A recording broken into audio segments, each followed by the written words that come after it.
Hi friends, welcome to kitchens guru. நாம் இன்றைக்கி பார்க்க போகிற டிஷ் திரட்டிப்பால். திரட்டிப்பால் செய்ய என்ன பொருட்கள் தேவை பார்க்கலாம் வாங்க. ஒரு பெரிய தேங்காவாக முத்திரை தேங்காவை எடுத்துக்கோங்க. நான் அதை துருவி வச்சுருக்கேன். அதுக்கு 300 கிராம் வெல்லம், 12 முந்திரி பருப்பு, 1 டேபிள் ஸ்பூன் பச்சரிசி, 50 கிராம் சர்க்கரை, 1 பிஞ்ச் ஏலப்பொடி, 1 டேபிள் ஸ்பூன் பாசிப்பருப்பு, 50 கிராம் நெய். பாசிப்பருப்பையும் அரிசியையும் தனித்தனியாக வறுத்து 20 நிமிஷம் முன்னாடி ஊற வச்சுக்கணும். நான் முன்னாடியாக வறுத்து ஊற வச்சு ரெடி பண்ணி வச்சுருக்கேன். இப்போ நம்ம திரட்டிப்பால் எப்படி செய்கிறது பார்க்கலாம் வாங்க. நாம் வறுத்து வச்ச பாசிப்பருப்பு பச்சரிசி ஊற வச்சதை மிக்ஸி ஜாரில் போட்டுக்கலாம். ஒரு 1/4 டம்ளர் தண்ணி ஊற்றி நம்ம அரைக்கலாம்.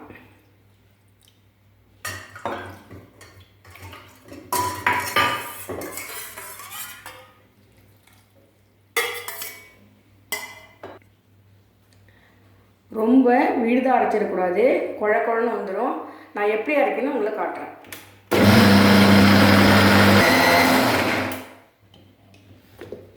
கிண்டி விட்டுக்கலாம்.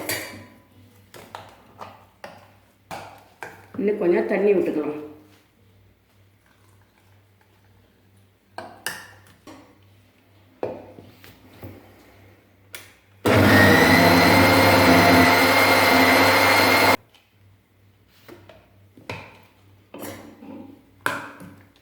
இன்னும் ஒரு சுற்று சுற்றிக்கலாம்.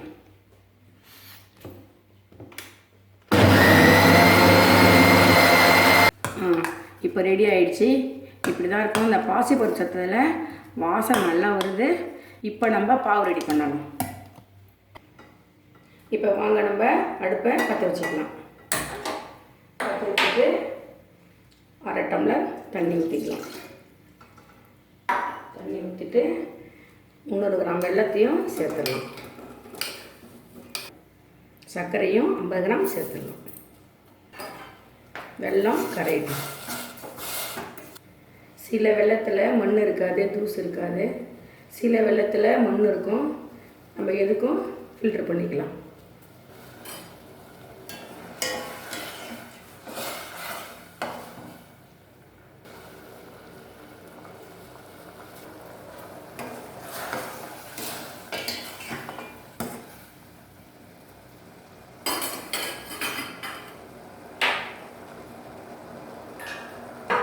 இப்போ வெல்லம் கரைஞ்சிடுச்சு.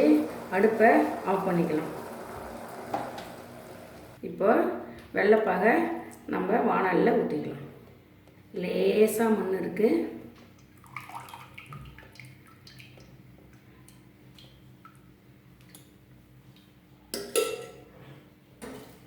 இப்போ நம்ம அரைச்ச தேங்காய் விதையை சேர்த்துடலாம்.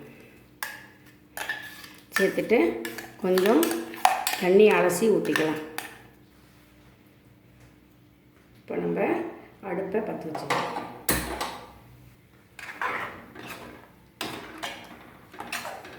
நம்ம தண்ணி இல்லாமல் வச்சோம்னா சீக்கிரம் சுருங்கணும்.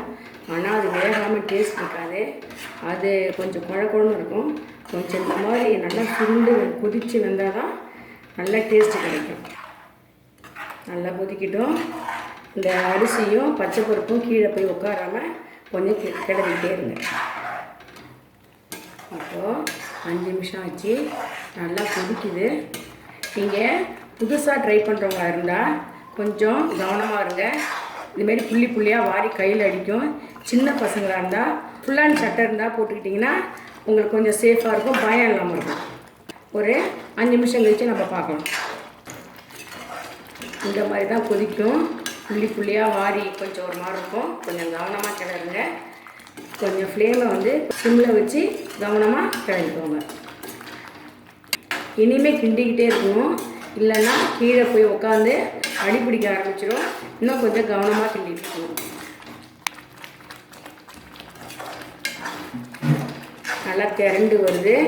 அந்த பாசிப்பருப்பு வாசனை நல்லா வருது. கை விடாமல் கிளறிக்கிட்டே இருங்க. நல்லா உருண்டு வந்துடும்.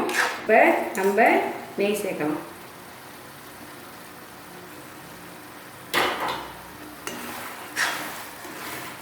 நல்லா சுருண்டு ரவை வருது பாருங்கள். நல்லா கொப்பிச்சு வருது பாருங்கள். நல்லா ஓரத்தெல்லாம் பாருங்கள், நல்லா கொப்பிச்சு சுருண்டு வருது. நல்ல வாசனை வருது, அடியெலாம் உட்காரல, நல்லா வாசப்பருப்பு வாசனையும் வருது. நம்ம இன்னும் கொஞ்சம் நெய் சேர்த்துக்கலாம். நெய் சேர்த்தா தான் வாசனை கையில் ஒட்டாது, டேஸ்ட்டாகவும் இருக்கும். நல்லா பதம் வருது, கொஞ்சம் சிம்மில் போடலாம். இப்போ நம்ம ஏலப்பொடி முந்திரியெல்லாம் வறுத்து சேர்க்கலாம். நம்ம முந்திரி பருப்பை இப்போ வறுத்துக்கலாம். நெய் சூடேறிடுச்சு, முந்திரியை போட்டுடலாம்.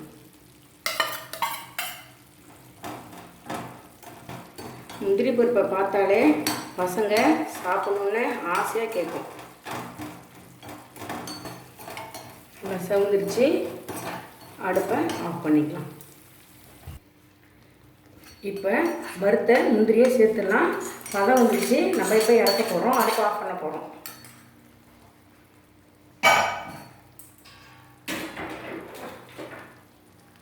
ஏலப்பொடியை சேர்த்துடலாம்.